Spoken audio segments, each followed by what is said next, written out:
알쓸축 제2화 카드의 탄생. 축구 경기 중에 위험한 플레이를 하는 선수들에게 옐로우 카드, 심하면 다이렉트로 레드 카드까지 나오곤 합니다. 옐로우 카드는 그래도 경고로 넘어가지만 레드 카드를 받게 되면 경기장을 떠나야 하는데요. 그러면 도대체 언제부터 위험한 행위를 하는 것에 대해 카드를 꺼내기 시작했을까요? 경기 중 위험한 플레이를 한 선수에게 경고를 주는 행위는 19세기에도 있었습니다.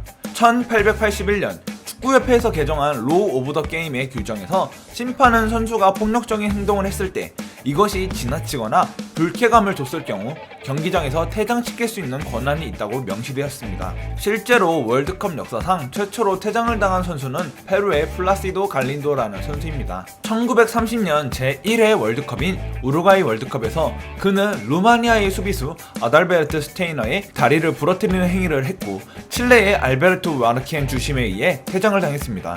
허나 그 시절에는 옐로카드나 레드카드를 주는 제도가 없었고 심판이 구도로 경고를 주거나 퇴장을 시켜야만 했습니다. 그래서 이러한 명령을 구도로 하는 것 때문에 심판들은 많은 곤혹을 겪었습니다. 특히 국가대항전에서 더욱 그랬죠. 그래서 레드카드 제도가 탄생하면서 심판들은 이 구도를 통한 경고 과정에서 해방될 수 있었습니다. 오늘 충무위키의 주제는 카드의 탄생입니다.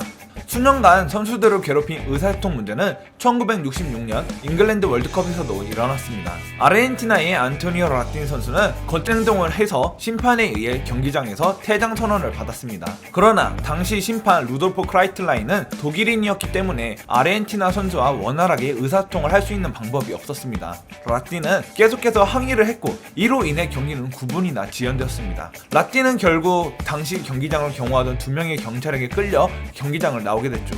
당시 FA 관계자이자 심판 출신인 켄 아스톤은 경기가 끝난 이후 아르헨티나 선수단으로 직접 찾아가 그들을 달래면서 당시 과정에 대해 제대로 설명했습니다. 이렇게 설명을 하면서 그는 이 문제에 대한 해결책이 필요하다고 생각했습니다. 켄 아스톤은 과거 1962년 월드컵에서 칠레와 이탈리아 경기를 심판하면서 비슷한 일을 겪었기 때문입니다. 이 경기는 산티아고에서의 전투라고 별명이 붙었을 정도로 굉장히 격렬했던 경기였습니다. 실제로 켄 아스톤은 그날의 경기를 회고하면서 그 경기에서 나는 축구 경기 심판이 아니라 전쟁을 중재하는 외교관에 가꿨다 라고 말할 정도였죠.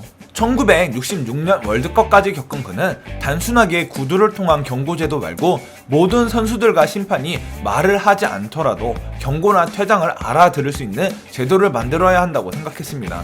그는 집으로 차를 몰고 가는 와중에 길에서 영감을 받았죠. 바로 신호등이었습니다. 신호등의 노란색은 주의, 빨간색은 확실히 멈추라는 의미죠. 이는 전 세계 누구나 이해할 수 있는 굉장히 국제적인 신호였죠. 그는 아내와 이 생각에 대해 의논했고 주머니 크기의 카드를 만들면 경기 중에도 심판들이 불편하지 않게 갖고 다닐 수 있지 않을까라고 생각했습니다. 우리가 아는 옐로우 카드, 레드 카드는 이렇게 탄생한 것입니다. 그는 자신의 아이디어를 당시 자신이 가진 권한을 이용해서 적극적으로 제도화해 도입하려고 했고 다른 심판들 역시도 이 제도에 적극적으로 찬성했습니다. 그리고 이 제도는 1970년 월드컵에서 최초로 소개되었죠. 이 이후에는 전 세계로 도입되어 우리가 알고 있는 지금의 경고와 퇴장 제도가 쭉 이어지고 있습니다. 우리는 켄 애스톤 이분 덕분에 조금은 덜 폭력적이고 조금이나마 더 깔끔한 축구를 볼 수 있는 것일지도 모르겠네요. 이상 충무위키였습니다.